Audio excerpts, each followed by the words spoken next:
Boa noite. Boa noite. Meu nome é Rodrigo, eu estou aqui de volta hoje para a gente continuar falando sobre direito administrativo. A gente vai continuar a parte de licitações que a gente começou na outra aula e depois vamos tentar falar sobre contratos administrativos. A gente falou sobre competência legislativa na última aula, terminou falando sobre isso, então a gente vai falar agora sobre os princípios aplicáveis às licitações. Então, de qualquer modo, são os princípios administrativos, a legalidade, a impessoalidade, a moralidade, que significa probidade, e a publicidade. Se há razão para sigilo, não há licitação. E a eficiência, expressos não só na Constituição, mas também no artigo 3º da Lei 8666 de 93. O que é importante? A gente vai ver depois os casos de as situações em que é proibida, que é não exigida a licitação, outros que é dispensada ou proibida a licitação. E aí, nesses casos em que não é permitida a licitação, tem a ver também, às vezes, com sigilo ou com algum dever de sigilo, porque aí não tem como publicidade. Só faz sentido você ter licitação, uma concorrência pública, se você pode abrir isso para todo mundo. Se você não pode abrir para todo mundo, não faz sentido esse tipo de coisa. Então, importante destacar que as propostas são sigilosas até a abertura, pois antes disso é considerado crime devassar o valor das propostas, sendo que posteriormente qualquer cidadão pode participar desde que não impeça a realização dos trabalhos. Importante, por que existe sigilo das propostas? Porque é o sigilo das propostas que garante que vai haver o menor preço. Se com o sigilo das propostas, hoje ainda tem conluio entre os participantes de licitação, em que elas combinam preço, se as propostas fossem públicas, era muito mais evidente. Se eu tenho um concorrente, ligo para ele e falo, vamos cobrar todo mundo mais de 100, limita a 100 o preço. Mas se o meu concorrente não sabe quanto eu vou cobrar, ele tem que cobrar o menor preço que ele quiser vender. Essa pelo menos, é a lógica da ideia. Parece bastante evidente que na vida real lá fora não acontece nada disso. As pessoas combinam preço, fazem um cartel. Tinha o clube, boa da parte da Lava Jato era um grande cartel de empreiteiras. Tem cartel do metrô aqui da Folha. Tem um episódio no metrô de São Paulo que a Folha divulgou um dia antes quem iam ser os vencedores de cada trecho. E no dia seguinte saiu a licitação e iam ser exatamente aqueles vencedores. Foram exatamente aqueles. Então, esse lance de cartelizar a participação em licitação é um dos grandes problemas, um dos grandes vícios da licitação, e é aqui que mora o problema. A tentativa da lei impedir isso é criminalizar a devassa de propostas. Como vocês bem sabem, criminalizar condutas quase nunca resolve, ou deixa de fazer uma coisa acontecer, mas também tornar sigilosa até a sua abertura. Esse, no fim das contas, é um problema meio sem solução, porque você não tem como impedir fazer uma fiscalização adequada dessa troca de informações entre os concorrentes. Então você não tem como saber se um concorrente informa o outro de modo não eletrônico ou não por via telefônica, qual vai ser a proposta que ele vai dar. Então, como não tem muito como saber isso, fica difícil de controlar as publicidades, esse crime de devassa. Mas, de qualquer modo, a conduta é criminalizada, devassar o valor das propostas, e as propostas são sigilosas até o certame. Caso a licitação comprometa a segurança nacional, ela será dispensada. E aqui é importante o caso das usinas nucleares. Isso é um debate interessante sobre a eletronuclear. Inclusive é o que houve a prisão do Michel Temer agora, também envolvida na questão da eletronuclear. Boa parte da defesa da eletronuclear diz que aquelas licitações que estavam sendo discutidas eram sigilosas e havia dispensa de licitação por conta da segurança nacional, até porque comprar material para fazer usina nuclear não é algo que se vende no Walmart, né? Não é qualquer lugar que vende material para usina nuclear, não é qualquer lugar que você consegue comprar radioisótopos ou consegue comprar urânio. Então, mesmo minerar urânio ou comprar equipamento para fazer aquilo. Então, não é um mercado fácil de lidar e boa parte da defesa das pessoas envolvidas naquele caso eletronuclear argumentam, inclusive, nisso aqui, que a licitação era dispensável porque era uma questão de segurança nacional. Formalismo procedimental. As regras da licitação são definidas em normas legais cogentes, não podendo o licitador alterá-las. Entretanto, descumprida uma norma, só haverá nulidade se houver prejuízo. Pas nullité sans griffe. Eu não sei porque eu coloco coisa em francês se eu não sei falar francês. Mas ok. O que significa isso? Não pode o licitador, aquele que vai fazer o edital, mudar uma regra legal. Então existem existem as regras da lei, a lei tem que ser seguida. O procedimento tem que ser seguido, existe formalismo procedimental, ele deve ter sido seguido à risca.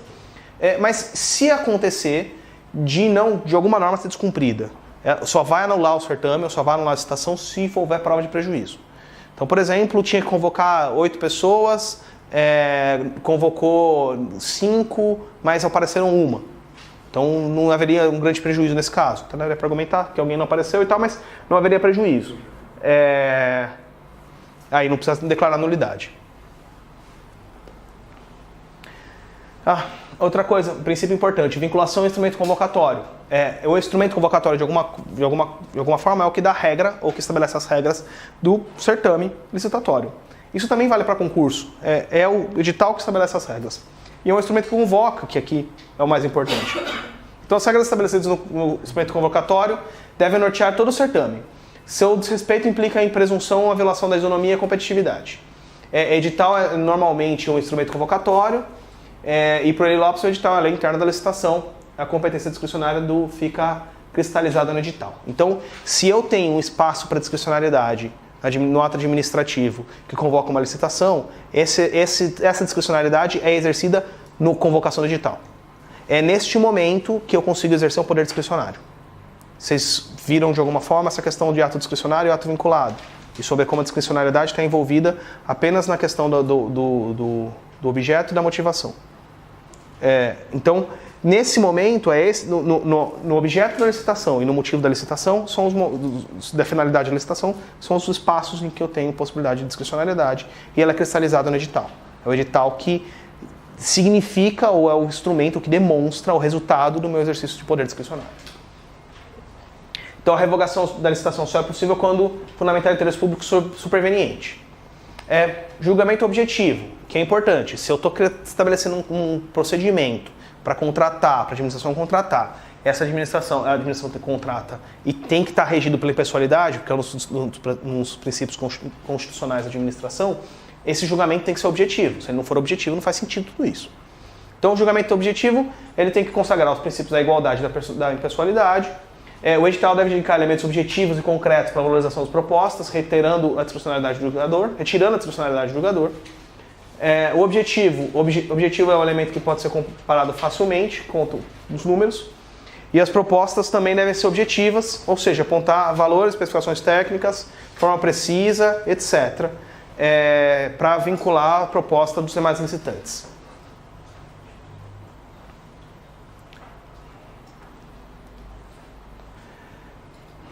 Então vamos lá.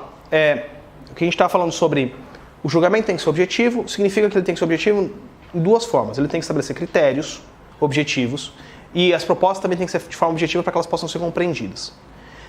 A questão da objetividade aqui tem que ser objetiva, mas não de objetivo de forma a impedir a competição. Então tem um caso muito notório, é muito claro disso, que a Câmara dos Deputados foi fazer uma licitação para comprar tablets. Entrou no site da Apple, pegou as especificações do iPad, colocou no edital, falou que era um tablet assim. Óbvio que só a Apple conseguia fazer um tablet daquele jeito. Então isso violava a licitação. E aí o Tribunal de Contas falou, olha amigo, você tem que estabelecer as especificações, mas não desse jeito. Se for desse jeito, você não tem licitação, porque você não tem opção. Você está querendo aqui desviar a ideia de competição, você está querendo comprar um iPad para todo mundo, então você tem que... Não é assim, né? Dinheiro público não é desse jeito, você vai comprar que for mais barato. Então o cara pegou, copiou e colou, assim, o site da Apple colou no edital de licitação e mandou a licitação para fazer, porque era o que ele queria comprar, né? O que os deputados queriam comprar era um iPad, e aí o único jeito de você fazer isso, às vezes é um negócio bobo, mas para comprar uma caneta, a defensoria tinha um tempo que tinha um contrato de caneta, a caneta era uma bosta.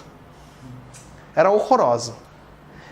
Sim, todo mundo que é defensor sabe. Tem uma leva de canetas, um contrato, inclusive eu acho que nos primeiros cursos de formação, até o DPG falou sobre isso, que estava acabando o contrato das canetas. O contrato da caneta era horroroso. A caneta era horrorosa, não durava, era ruim de escrever e tal, mas não dá para você fazer contrato com qualidade de caneta. Caneta é menor preço. Então você fala, eu quero a caneta esferográfica número tal, preta ou azul, assim, assim, assado. Vai ter Bic, vai ter a Dic, vai ter a SIC e vai ter qualquer outra marca que seja similar. E e vai comprar mais barato, que vai ser sempre uma porcaria. Aí parece, eu não sei como eles conseguiram na outra licitação, mas a caneta melhorou. Quando vocês encontrarem algum outro defensor um pouco, não do sétimo, mas mais antigo, pergunta das canetas da defensoria, todo mundo sabe que a caneta não é uma merda.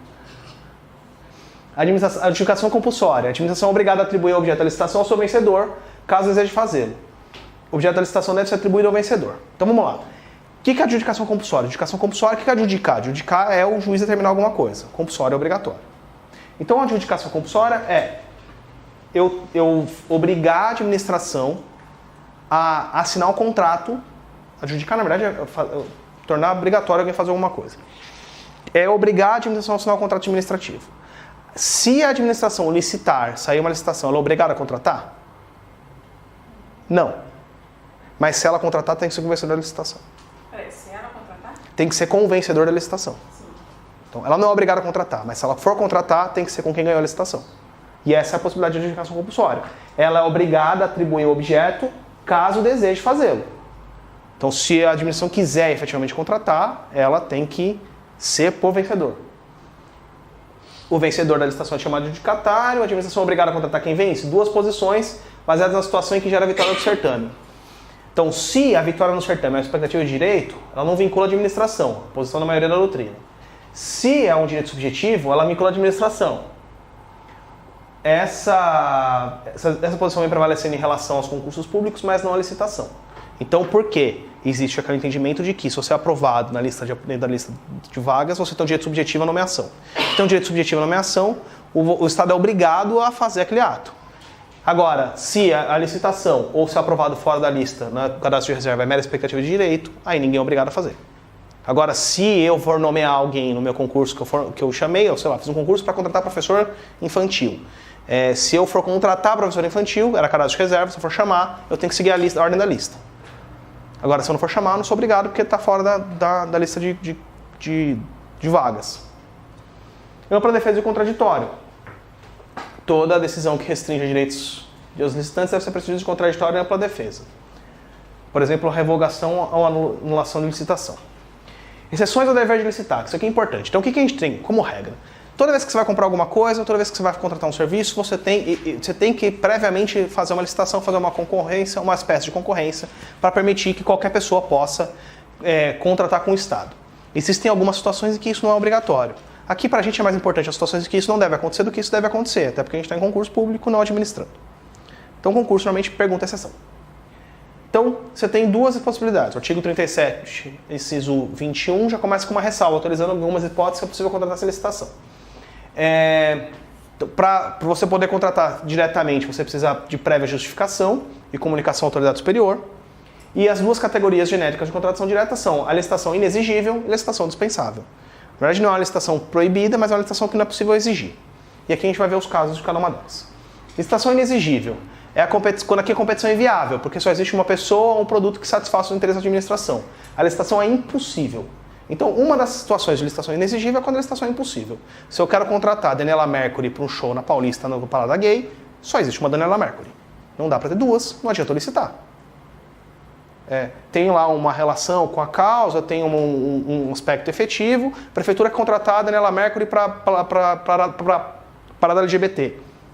Tem que ser ela, não tem como eu contratar, não adianta eu querer contratar outra pessoa. Se eu contratar o Lobão, vai dar pau. Então,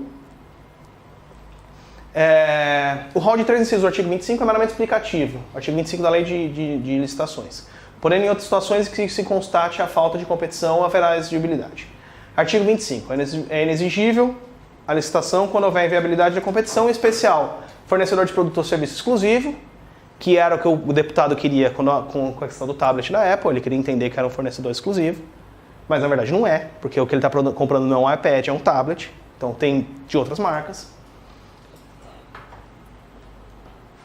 O serviço técnico profissional especializado, e aqui tem os requisitos que são concomitantes, serviço técnico especializado, serviços podem ser serviço singular ou prestado por profissional notoriamente especializado. Então, por exemplo, eu quero construir uma cidade no meio do cerrado, não tem porra nenhuma lá.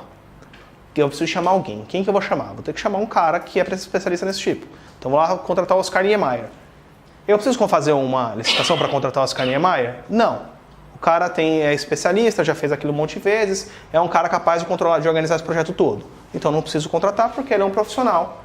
Prestação de serviço com um profissional notoriamente especializado. Nesse caso, eu consigo dispensar a licitação. Se eu tenho que fazer um serviço singular, ou porque ele é muito complexo, ou porque ele é muito inovador, eu também posso não licitar. Seria, por exemplo, que no caso de Brumadinho tem a questão da urgência. Mas, por exemplo, eu preciso utilizar sonares para procurar corpos enfiados no meio dos rejeitos da Vale do Rio Doce.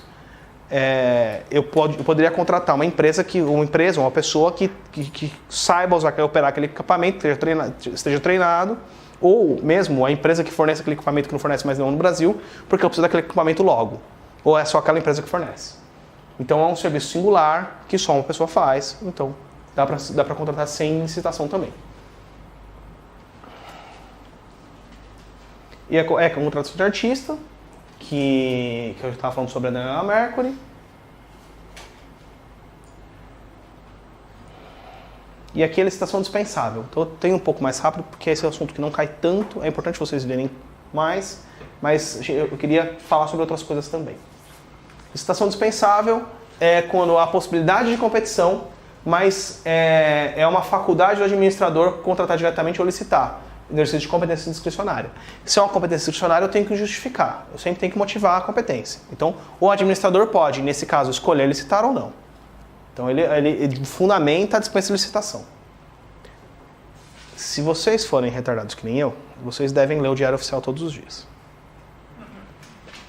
Eu leio o Diário Oficial todos os dias. Da Defensoria, só a parte da Defensoria. São 3 páginas, não é nada demais. Mas eu li o computador, abro o Diário Oficial e aí eu vou fazer alguma outra coisa. No Diário Oficial, várias vezes tem decisões lá da administração falando, dessa forma, diante do parecer do assessor técnico, do assessor civil, eu autorizo a contratação sem licitação, com a dispensa de licitação. Então o DPG às vezes dispensa a licitação para contratar alguma coisa. Não precisa motivar isso? Precisa motivar, mas ele fala, de acordo com o parecer número tal, dado no processo administrativo número tal. Se eu for lá no processo, tem um parecer de um assessor civil que vai dar esse parecer justificando. Ele vai lá justificar a dispensa da licitação. E aí fica só o resultado, só o dispositivo da decisão que sai no Diário Oficial.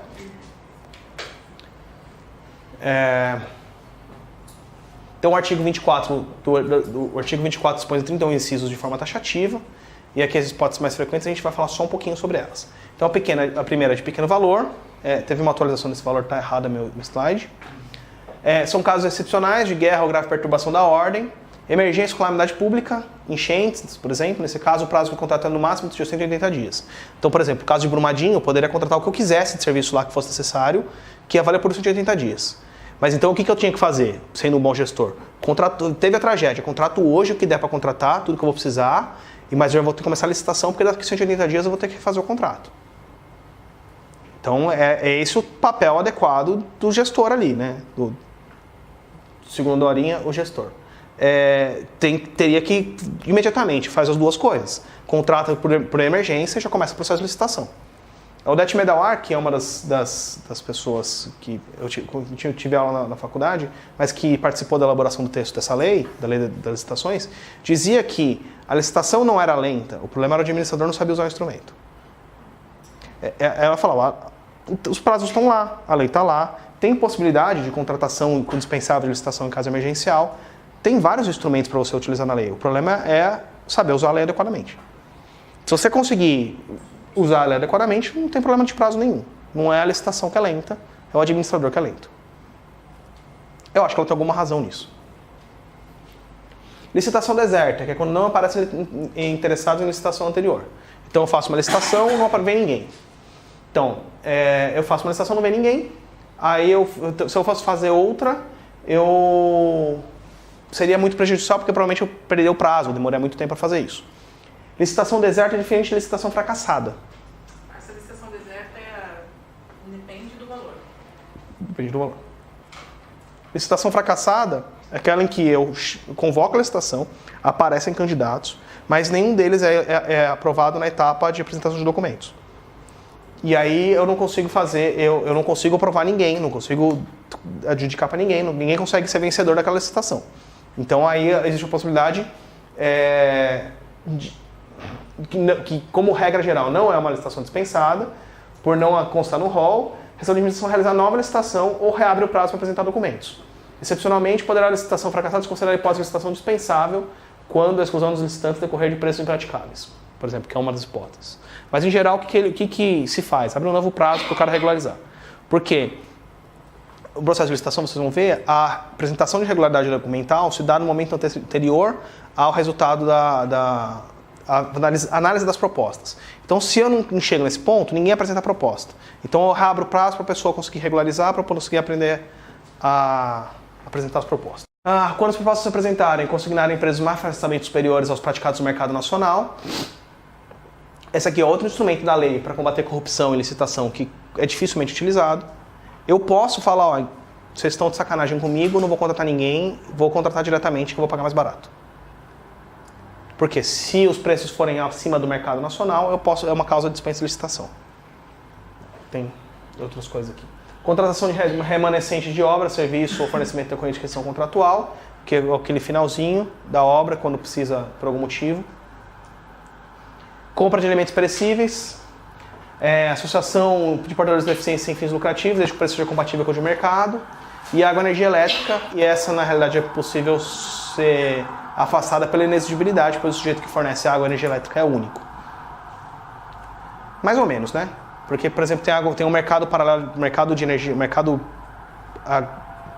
um mercado de energia elétrica que é fora do mercado para os pequenos consumidores, grandes consumidores, que você pode comprar diretamente de quem produz.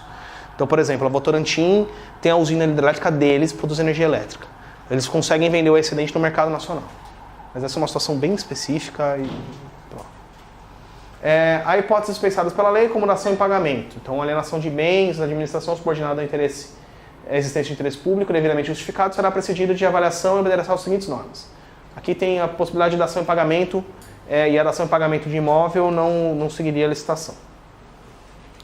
E aqui a gente vai entrar, então a gente já falou sobre as possibilidades de dispensa de licitação, falou sobre as possibilidades de inexigibilidade, agora a gente vai falar sobre as fases da licitação, para a gente poder caminhar nesse negócio.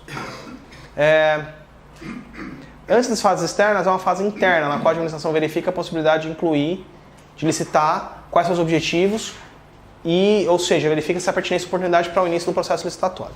Então a licitação, a contratação, a elaboração de um contrato, está envolvido sempre com o aspecto de discricionariedade.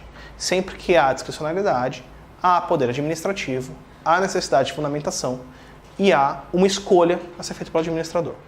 Essa escolha, como consequência, tem que ser justificada. Então a licitação tem uma fase interna que é esse processo de escolha. Como, quando e para que eu quero licitar. A administração, de algum modo, responde isso no edital. Então ela prepara um edital e a primeira fase, de algum modo, começa com o edital e a convocação dos interessados. Então aqui a primeira fase do instrumento convocatório é onde é estabelecido o edital, que vincula todo o certame, e exceto no convite, que na carta convite, que tem carta convite, todos os outros têm edital. O edital não pode ser alterado em sua essência, salvo para se reabrir os prazos, meros erros materiais dispensam nova reabertura. É possível impugnar o edital quando há alguma ilegalidade, se acolhida deve-se anular o edital. Então isso aqui está acontecendo, por exemplo, agora. A Prefeitura aqui de São Paulo fez um edital para fazer concessão, para fazer a venda da concessão dos parques públicos, né, de administração dos parques públicos, inclusive do Ibirapuera. Esse edital foi impugnado na Justiça. E está essa celeuma. O judiciário acho que decidiu que não podia, depois agora parece que o tribunal revogou. Eu acho que ia acontecer de novo a licitação, pelo que eu estava vendo, mas eu não tenho certeza em que ponto que está. Sei que isso foi objeto de impugnação do edital. Então foi lançado o edital foi impugnado pela lei, na Justiça. Então não houve a necessidade de concluir o processo licitatório, já houve impugnação imediatamente. Não só eventuais licitantes podem impugnar, mas também qualquer cidadão, mesmo que não tenha interesse direto na relação do certame. É o controle social pelo cidadão, e a impugnação aqui se dá por ação popular. Ação popular é útil para alguma coisa. Eu nunca vi uma ação popular ser jogada procedente, acho que isso não aconteceu. Mas ela pode ser útil para alguma coisa.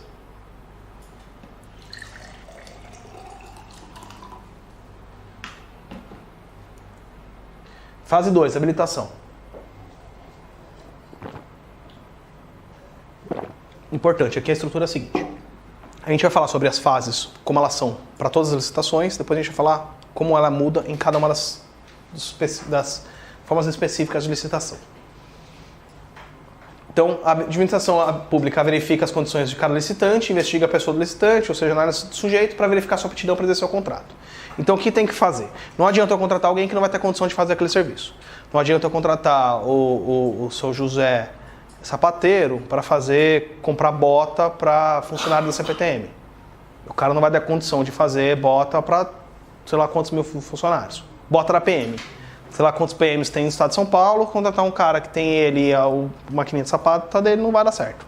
Então eu preciso saber se a pessoa tem condição de fornecer aquele serviço que ela está se prestando a fornecer. Então tem primeiro a qualificação jurídica, tem que estar regulamentar no CPF, CNPJ, etc, se for pessoa física, pessoa jurídica e tudo mais. Tem a qualificação técnica, que pode ser genérica, a pessoa tem que ser um engenheiro, então precisa ver se o CREA dele está atualizado, se é um serviço jurídico, se a OAB está certa, se é um serviço qualquer que seja, tem que ver se está regulamentado, se tem aquela pessoa com a qualificação adequada. A capacidade específica é pessoal e aparelhamento para testados anteriores, e a capacidade operativa, se você tem condição de fazer aquele serviço. É por isso que para as grandes obras você tinha o clube das empreiteiras, porque na verdade quem tinha condição de fazer as grandes obras era o Odebrecht, Andrade Gutierrez, Engemix, todas aquelas construtoras que acabaram envolvidas na Lava Jato, porque eram elas que tinham condição material e operacional de fazer grande obra. Não adianta você falar com o seu Severino, mestre de obras, para fazer uma hidrelétrica. Precisa ter caminhão, precisa ter instrumento, precisa ter pessoal, precisa ter contingente contratado, precisa ter capital para fazer isso, porque o cara não começa do nada, ele precisa comprar aquele material. Então, precisa comprovar que você tem condição de fazer aquela obra. Então, qualificação econômica financeira, que é o que eu estou falando, precisa ter condição de bancar o começo do contrato. Regularidade fiscal, e aqui não é a quitação, o inexistente de débito, mas a regularidade, ou seja, está pagando devido. Vocês sabem a diferença entre uma certidão negativa e uma certidão positiva com efeitos negativos? Então, certidão, para quem está falando que não. Certidão negativa está dizendo que eu não tenho débito. Certidão positiva quer dizer que eu tenho débito, mas não tenho dívida. Vamos lá. Se eu parcelei uma compra em 12 vezes, eu vou pagar todo dia 10. Eu paguei as parcelas até agora. Janeiro, fevereiro, março. De 10 de abril eu vou pagar. Eu estou em dívida? Estou com dívida? Não. Por quê? Porque eu estou em dia. Mas eu tenho débito? É isso que eu quero dizer. Quer dizer, eu tenho um débito fiscal, mas eu não tenho uma dívida. Eu não estou devendo. Quer dizer, eu estou devendo, mas não estou inadimplente. A palavra correta, o termo técnico é inadimplente. Não tem inadimplência. Eu tenho dívida, mas não tenho inadimplência. Então, a certidão positiva com efeitos negativos é essa. Eu não paguei o imposto adequado, mas eu estou negociando, eu estou pagando, ou estou em vias de pagar.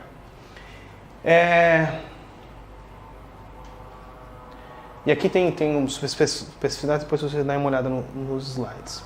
Regularidade trabalhista é muito importante, tem que provar que não existem débitos inadimplidos na Justiça do Trabalho. Vejam novamente, débitos inadimplidos. Significa que eu posso ter débito em pagamento. Se eu fiz um acordo de parcelamento de débitos trabalhistas, estou pagando, está tudo certo. Irregularidade em relação à proteção à criança ou adolescente, que é a proibição de trabalho infantil ou insalubre ao jovem. Tá? Isso é importante porque, de algum modo, é um jeito de você controlar os grandes empresários que acabam, de algum modo, controlando todas as cadeias produtivas acerca de certas regularidades. Como você comprova isso? Regularidade em relação ao Ministério Público do Trabalho, por exemplo. Se tiver uma fiscalização do Ministério Público do Trabalho ou algum ente que faça fiscalização, ele consegue fiscalizar se não tem trabalho de pessoa, de jovem ou de criança.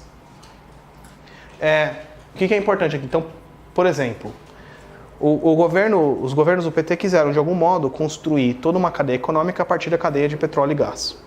Então, ela tinha uma cadeia de indústria naval, cadeia de indústria toda uma cadeia de indústria que se multiplicava a partir daquilo.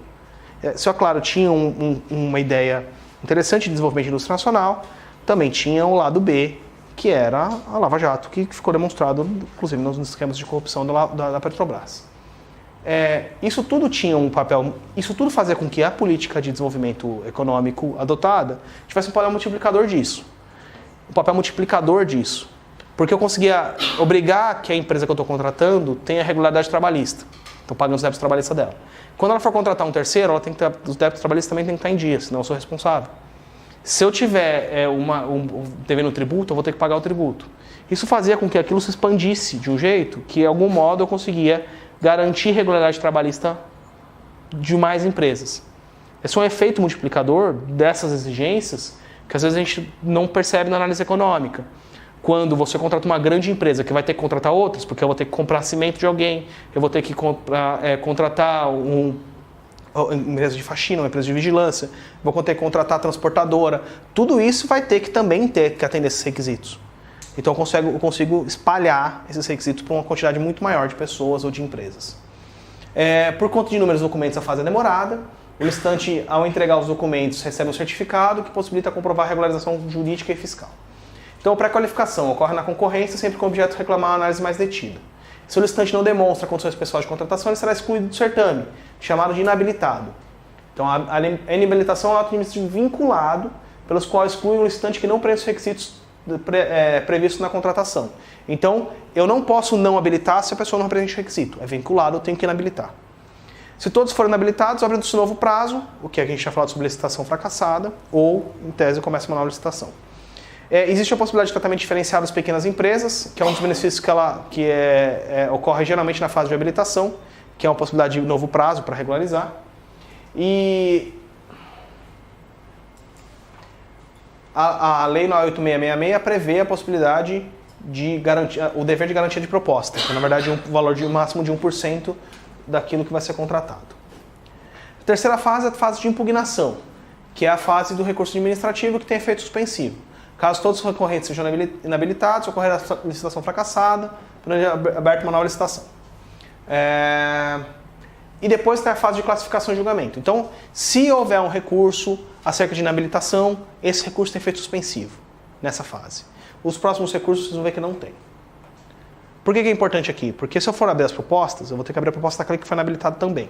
Então, a pessoa pode perder ou ganhar, essa hora é importante, e se eu tiver que refazer essa etapa, as propostas já forem abertas, aquela minha ideia de garantir o sigilo até a abertura das propostas já foi. Então, esse momento tem efeito suspensivo. Classificação e julgamento. A administração pública averigua as propostas que atendem aos requisitos do edital, classificando-se de acordo com o tipo de licitação. O que interessa nessa fase é a proposta do licitante.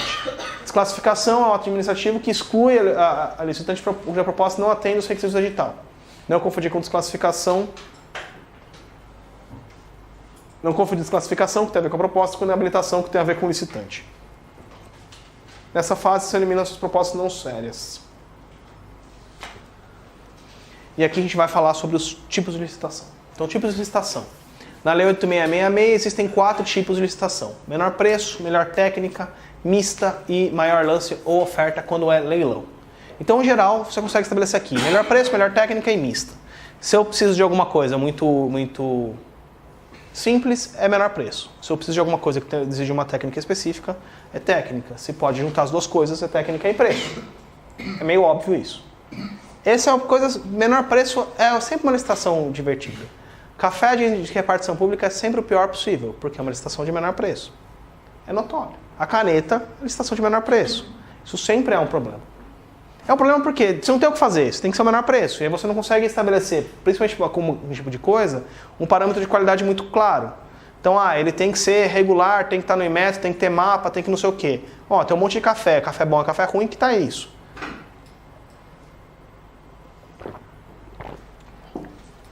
Então não dá para saber, menor preço não tem muito jeito. Com relação a pequenas empresas, criou-se o chamado empate ficto. Considera-se empatados na modalidade de menor preço se a segunda proposta ficar até 10% maior que a proposta vencedora. Então, se eu tenho uma pequena empresa, ela ficou em segundo lugar, com valor até 10% maior que a da primeira, eu considero empatado se a licitação for de menor preço. Caso o segundo colocado tenha a proposta até 10% maior, ou seja, e seja pequena empresa, pode mudar a sua proposta para cobrir a proposta do primeiro colocado. Então, se for mais que 10%, pode cobrir.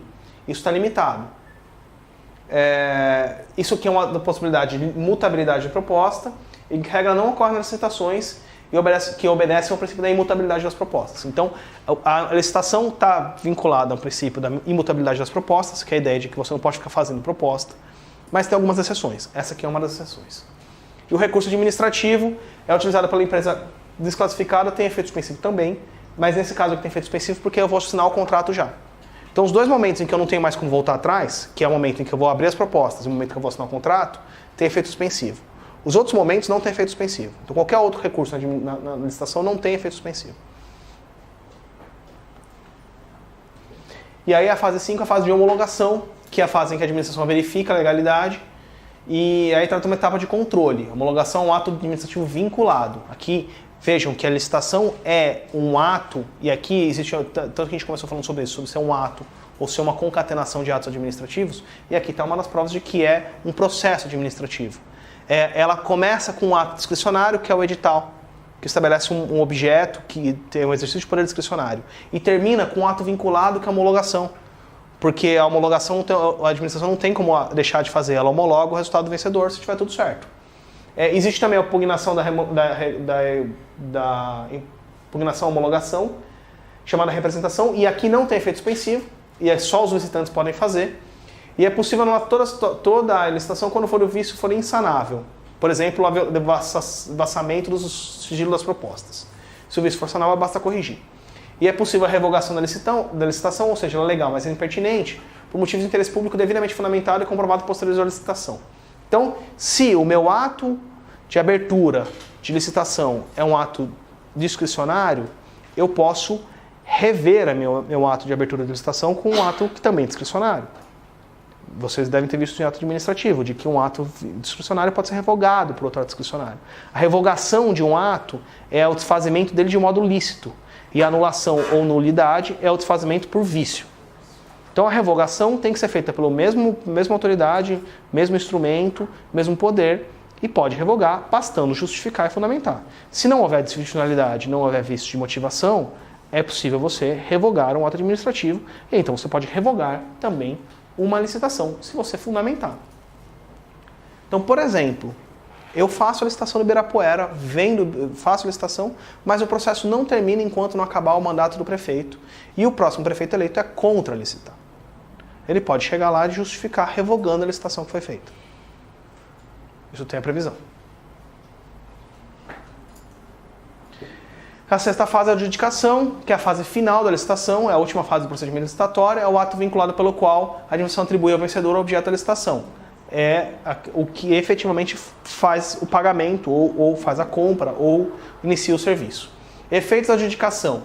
Relacionar-se à administração, vincula a administração nos termos do princípio da adjudicação compulsória, ou seja, a administração é obrigada a atribuir o objeto da licitação ao vencedor. Vincula o próprio vencedor, que se obriga a cumprir aquilo que comprometeu quando participou da licitação. Caso não cumpra o acordado, haverá descumprimento de licitação, o que acarreta sanção administrativa ao adjudicatário, bem como responsabilidade civil. Nesse caso, faculta-se a administração convocar os licitantes remanescentes para cumprir o contido no contrato do vencedor ou anular a licitação. Na adjudicação também existe uma fase de impugnação, e essa fase também não tem efeito suspensivo, como eu tinha dito antes. Não confundir modalidades licitatórias com tipos licitatórios. Modalidade é o rito procedimental pelo qual pode ser geral quando previsto na lei de licitações, ou pode ser previsto em lei especial, como o regime direto de contratação ou pregão. O procedimento não se confunde com o tipo licitatório, que é o critério de julgamento da proposta, que pode ser menor preço, maior lance, menor técnica e preço. Então, tipo licitatório é qual vai ser o critério que eu vou utilizar para estabelecer quem é o vencedor. Vai ser o menor preço, vai ser melhor técnica, vai ser um tipo misto, vai ser maior lance. Modalidade licitatória vai ser o procedimento pelo qual vou licitar. Então vai ser concatenação dos atos, a organização dos atos administrativos pelo qual eu vou licitar.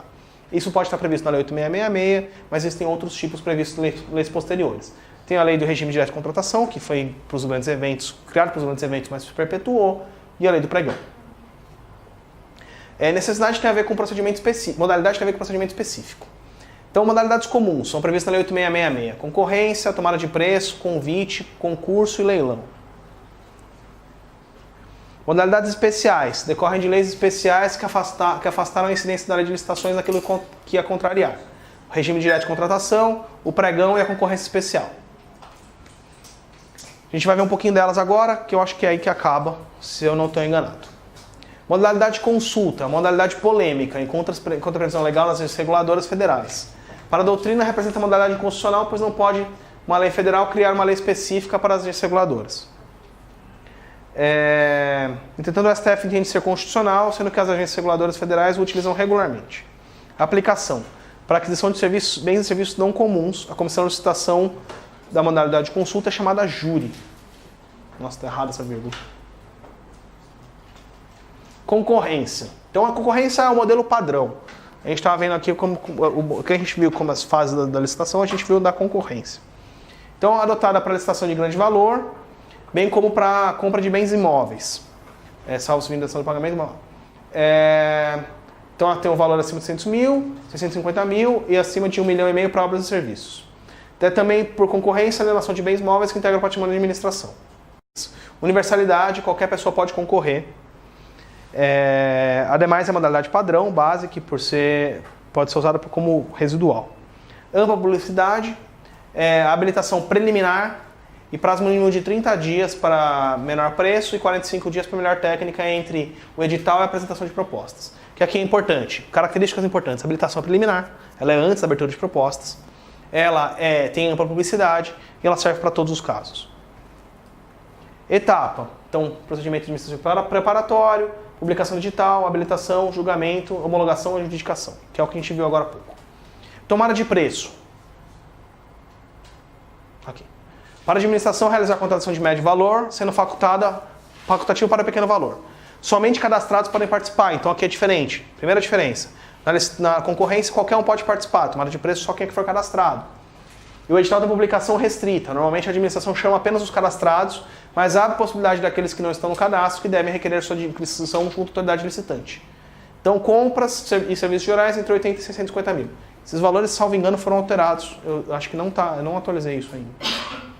Características: universalidade, ampla publicidade e habilitação prévia. Ocorre antes do início do procedimento licitatório, antes mesmo da licitação. Então, aqui é chamado o seguinte: na concorrência, a habilitação se dá antes da fase de análise da proposta.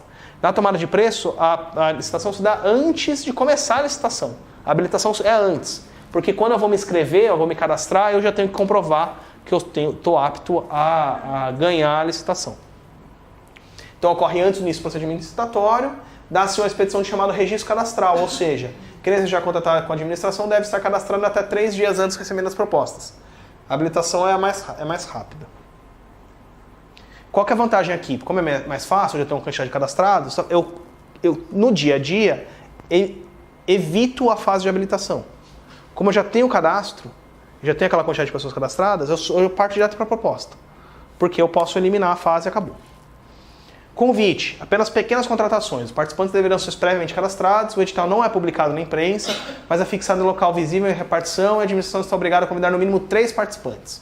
Serviço até 150 mil reais, obras até 80 mil. O instrumento é a carta convite, que é um edital simplificado, e quando for de obtenção do mínimo de licitantes, deverá ser fato justificado por limitações do mercado ou desinteresse sob pena de anulação na carta convite.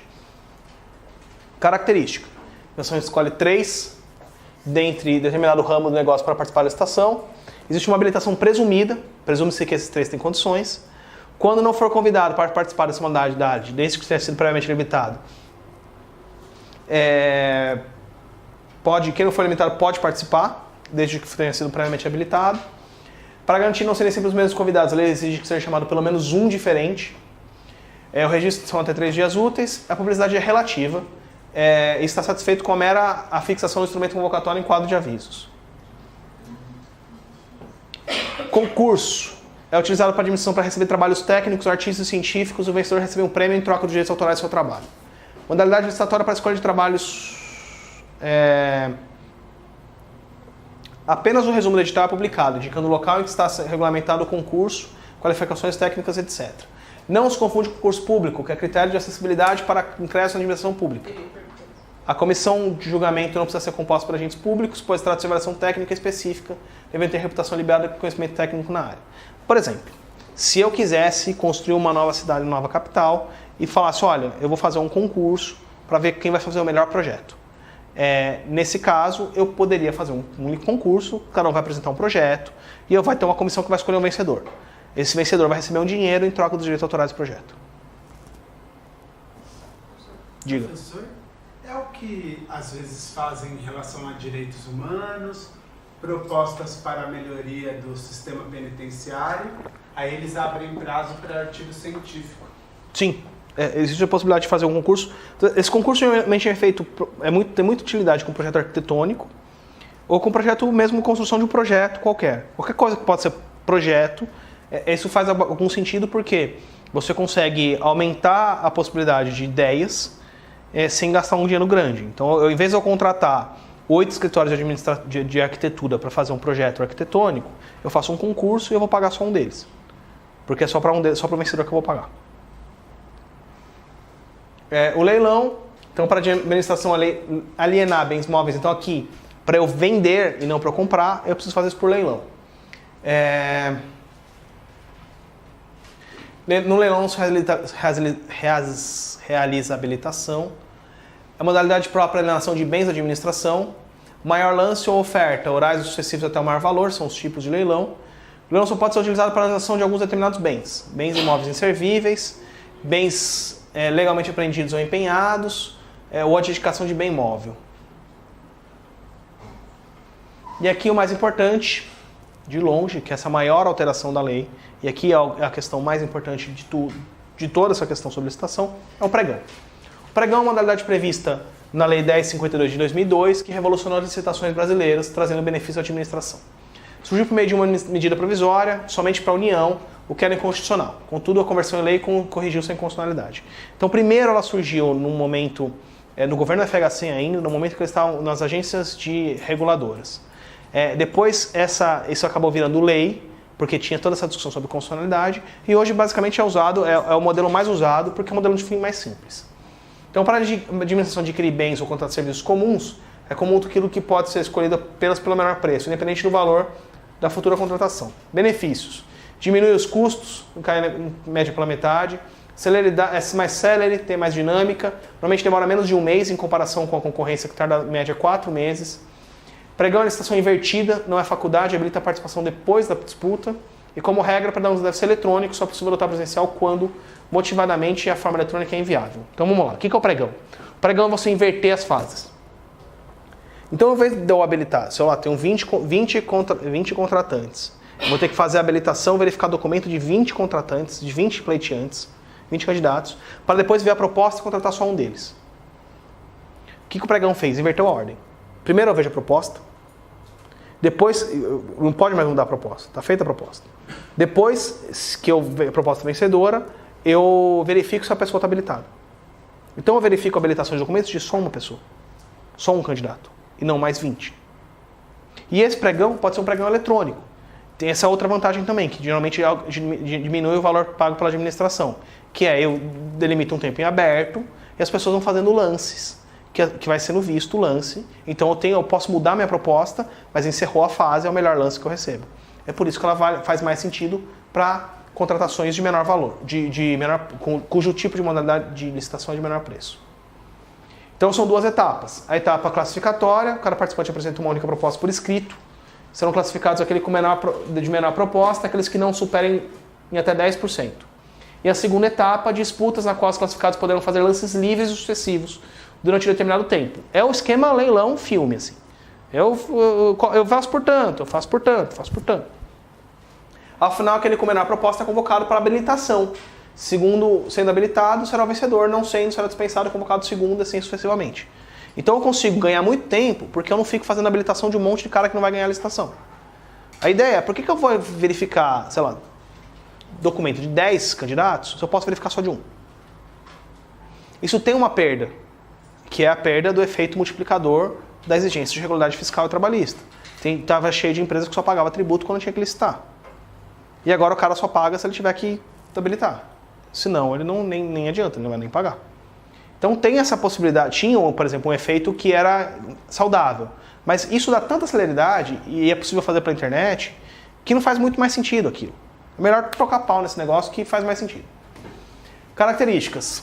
Então, a hipótese de utilização para aquisição de bens e serviços comuns, independente do valor do contrato.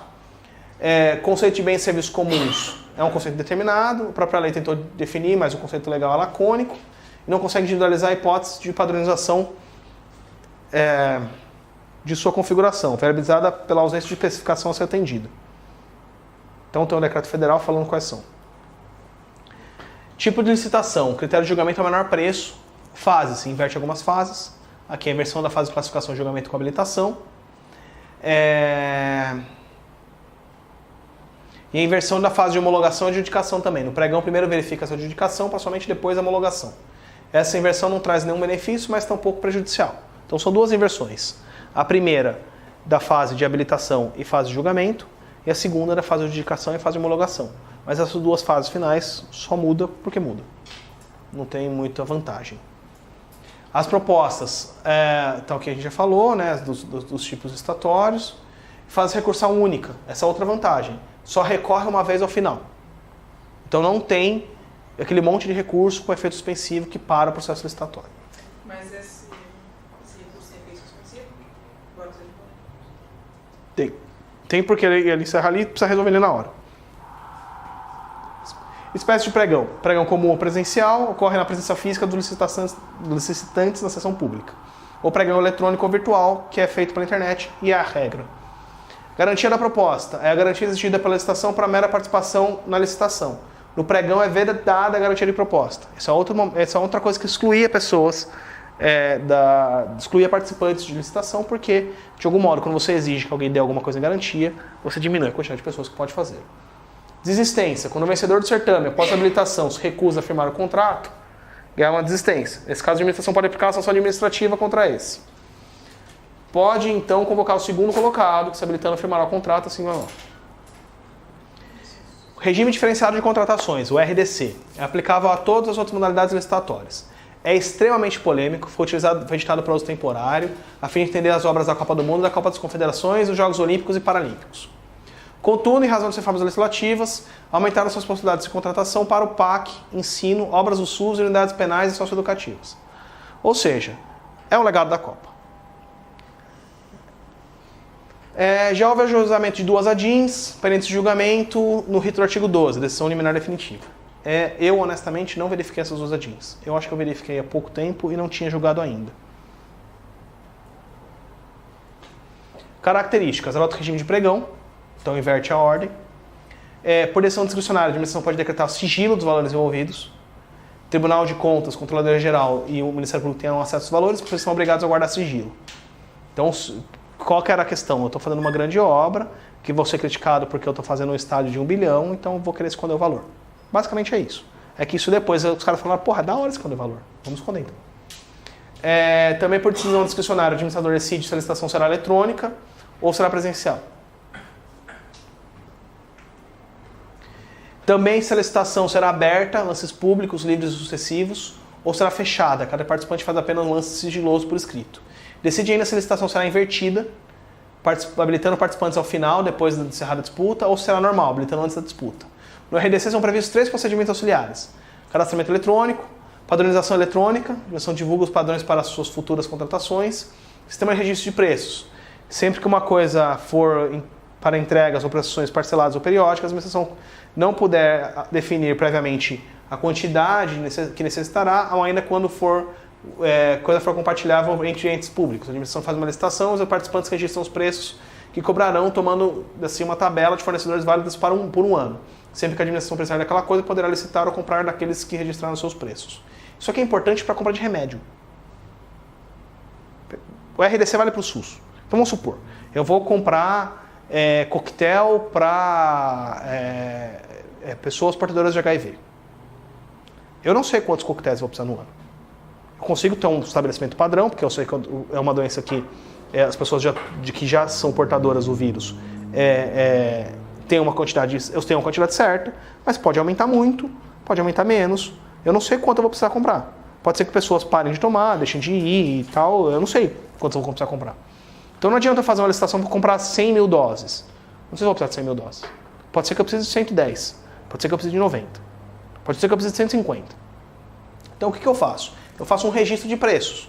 Eu coloco lá os fornecedores fazem um registro de preço, falo, eu cobro X por essa droga, por esse remédio. Esse preço vale por um ano. Então toda vez que a administração for comprar, ela já sabe o preço, vai lá e compra por aquele preço. Isso agiliza muito esse tipo de compra. Quando for comprar uma coisa muito específica, por exemplo, o remédio. Por isso que inclui o SUS no RDC, porque facilita a compra. E facilita a compra também de remédios, se for pensar, na questão da ordem judicial. Vocês devem ter visto aqui em algum momento que um dos debates sobre o fornecimento de medicamentos pela via judicial é o descontrole ou desvirtuamento de orçamento. Esse de fato é um problema real. Como é que eu vou saber, como é que eu vou controlar um orçamento se eu não consigo saber quanto eu vou ter que gastar com o remédio? E esse gasto não entra com rubrica de saúde, entra com rubrica de ordem judicial.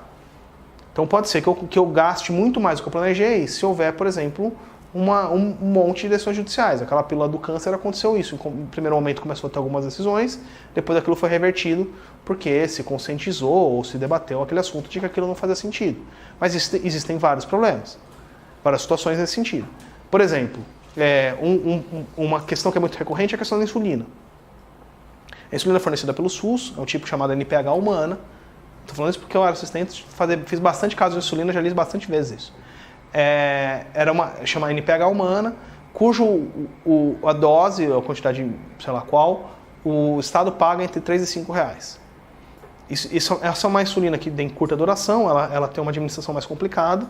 Existe uma outra insulina chamada Lantus ou Glargina, depende da marca comercial e tal, que ela é de longa duração, você tem que tomar menos vezes por dia, ela tem uma reação de insulina menor durante o dia e é mais fácil de administrar.